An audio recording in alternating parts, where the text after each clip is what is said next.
From the opinion pages of the Wall Street Journal, this is Potomac Watch. Tariffs or no tariffs? That is the question. And it's not a good one for financial markets or businesses that are trying to figure out what Donald Trump is really up to in his implementation of his signature tariff policy. That's our subject for today. And could that uncertainty tip the United States, along with some other things, into an economic recession? Welcome to Potomac Watch, our daily podcast for the Wall Street Journal opinion pages. I'm Paul Gigot, and I'm here with my two colleagues, Kyle Peterson and Alicia Finley. Welcome to you both. Nice to have you here with me in the studio. So this week, Trump imposed a 25% tariff on all goods from Mexico and Canada on Tuesday. Then Wednesday, he said, well, not on autos imported from those countries for another month. And then a day later, Thursday, he has now apparently given a reprieve, at least as we discussed this here now, for another month on all goods from Mexico and Canada that abide by the USMCA trade agreement that Trump signed in his first term. The similar exemption for another month might happen on Canadian goods later today. Let's listen to Howard Lutnick, the Commerce Secretary, who signaled this earlier Thursday. The president is going to decide this today, but he's talking about it. But I think it's likely that it will cover all USMCA compliant goods and services. So that which is part of President Trump's deal with Canada and Mexico are likely to get an exemption from these tariffs now. This comes from that Canada has done an enormous amount. They've offered us an enormous amount of work on fentanyl, and so is Mexico. Matter of fact, the president and I are speaking to our Mexican counterparties later today, this morning. So we think this is likely. The likely outcome will be sort of in the middle. So USMCA compliant goods and services will be excluded, and everything else. So if you think about it this way, if you lived under Donald Trump's U.S., Mexico, and Canada agreement, you will get a reprieve from the tariffs now. And if you chose to go outside of that, you did so at your own risk. And today is when that reckoning comes. All right. So Howard Lutnick, they roll him out to try to somehow suggest that a magical change in Canadian policy and Mexican policy on fentanyl in 48 hours somehow changed the need to impose those tariffs, Kyle. Are you buying that?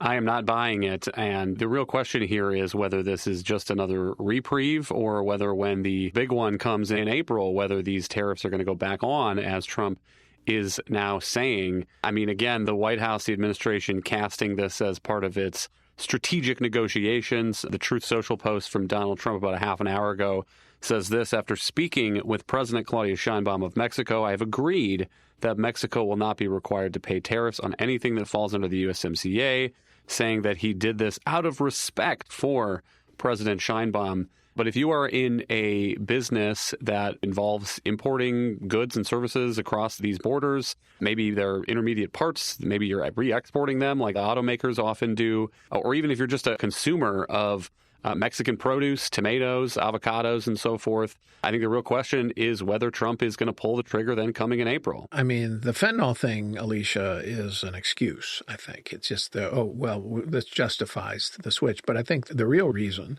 is the Trump administration is concerned about the market reaction. We've had significant moves in equity markets down every time he comes up with one of these big announcements.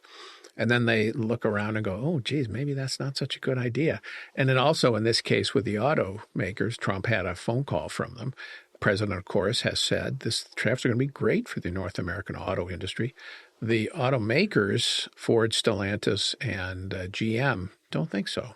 Right. So I think he got a little spooked by the markets. They rebounded a little bit on Wednesday after selling off on Tuesday when they hit. But then they took another tumble on Thursday morning, as I think it's kind of sank in that, well, the auto reprieve really only covered less than 10% of all the imports from Canada and Mexico. And automakers, you're right, they are not happy about this. And they supposedly get a 1-month reprieve, but that's not going to help them rejigger their supply chain in order to avoid the tariffs.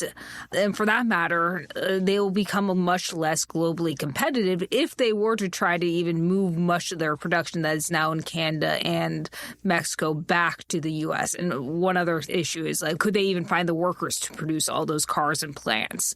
Probably not. They certainly can't move them back in 30 days.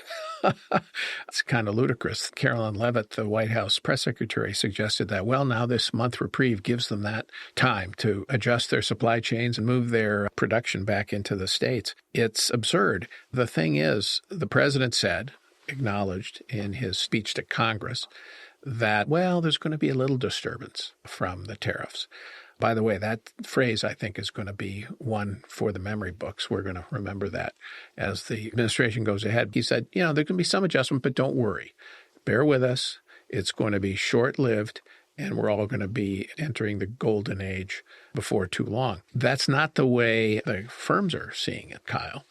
And already what we're seeing is not just the 1-month reprieve, but we're seeing businesses start to line up for exemptions, which happened in his first term. But already we're seeing people say, not us, please, Mr. President. Yeah, this is one of the ways that these tariff decisions end up deepening the swamp. In Trump's first term, they set up an official exemption process for companies who had some component that they could not source in the United States or it wasn't cost effective to ask to go hat in hand to Washington begging for an exemption.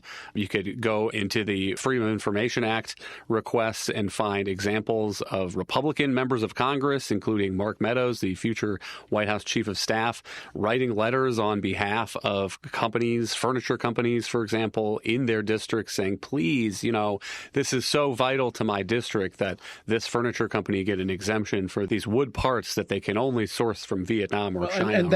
And that might be right from the company's point of view, right? I mean, it might be right. But from the point of view of the member of Congress, man, their ship has come in. I get to represent my company and fight for them and show that I care. But the real problem, of course, is the trade barrier. Well, whose ship really comes in, not even the members of Congress who are doing that as a matter of constituent service. It's the lobbying outfits who are also getting paid for representing those kinds of clients. It's not clear whether the Trump administration this time is going to set up any sort of official exemption system, but already you're hearing rumblings. Senator Chuck Grassley of Iowa is out there saying that Canadian fertilizer components are very necessary, vital for U.S. farmers. Canadian potash. Correct. And is President Trump, who just declared in this speech to Congress that he loves American farmers and is always going to stand up for them, is he going to turn that request down? Yeah, I guess farm equipment, too, Alicia, is also going to get some kind of an exemption. Right. Well, everything's getting an exemption right now for a month. For a month. Right. So, I mean, that's the issue, is that so many businesses, small businesses, farmers, politically some powerful groups, but also Republican constituents are very opposed to these tariffs. And they've already been squeezed by inflation over the last several years. And it would make them, in many cases, globally uncompetitive. All of a sudden, their costs increase because of the tariffs. They'll have a hard time exporting. And not only that, Canada and Mexico had threatened retaliatory tariffs against U.S. companies, U.S. farmers especially, and China has as well, which could really hit the farm belt, which has actually been dealing with low farm and agriculture prices for the last few years. And they've been losing money on most crops for the last 3 years, according to the American Farm Bureau Federation. That also, the 10% additional tariff on top of the 10% tariff Trump previously imposed on China, those now are taking effect. And that will, in particular, affect American farm exports to China because China has retaliated with a 15% tariff on American farm exports. Certainly soybeans part of it. And that means, Alicia, they're going to lose those American exports are going to be less competitive than say, Brazilian soybeans. Brazil produces a lot of those, so they'll presumably lose some market share. Right. I think that's definitely the farmers are already anticipating this. And Trump said during his speech, well, that's okay. You can sell all your farm products here and then that'll be great for you. That's not how it works. I think some of his advisors have already teased using this Commodity Credit Corporation New Deal program, essentially farm subsidy program, to essentially bail out the tariffs and provide them with subsidies to offset the retaliatory tariffs from other countries. The income they'll lose from that loss of exports. And that wasn't cheap in the first term. I think I remember the figure being $30 billion or so in subsidies that had to go to the farmers. And it might even be bigger this time if those tariffs are as widespread as we think, along with the retaliation that will come with it. All right, we're going to take a break. And when we come back, we'll talk about the impact on the swamp, that is the lobbying in Washington of Donald Trump's tariff policies, when we come back.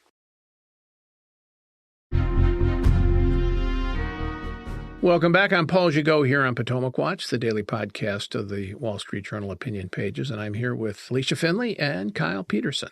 Back in the 1980s, when we were writing about tax reform and the effort to simplify the tax code, there was a phrase that developed called Gucci Gulch, Kyle, and it referred to the Gucci loafers, expensive Gucci loafers that were worn by lobbyists in Washington as they sat outside the hearing rooms and the members' offices to grab the member and say, hey, you know that tax provision? You want to make sure that that doesn't go away, or you want to write that one into law.